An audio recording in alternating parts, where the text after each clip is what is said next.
Hi, this is Yvon Prehn, and I would like to talk to you about the jelly bean prayer. It's a wonderful thing for kids for Easter. Here's the jelly bean prayer. Red is for the blood he gave, green is for the grass he made, yellow is for the sun so bright, orange is for the edge of night, black is for the sins we made, white is for the grace he gave, purple is for his hour of sorrow, pink is for our new tomorrow. A bag full of jelly beans is yummy to eat. It's a picture, a promise, a special treat. To help us remember Jesus' work complete, gives us hope beyond any earthly sweet. Isn't that a neat little thing?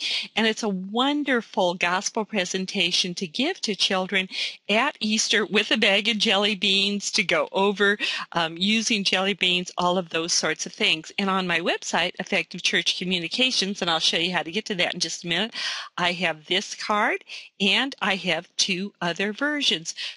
These are quarter size of an 8.5 by 11 and just really a fun thing that you can make up for your church. All of these are on Effective Church Communications. This is effectivechurchcom.com right there, and in the description on this video is the link to it. So please go to it, download it, and share the jelly bean prayer with children for Easter.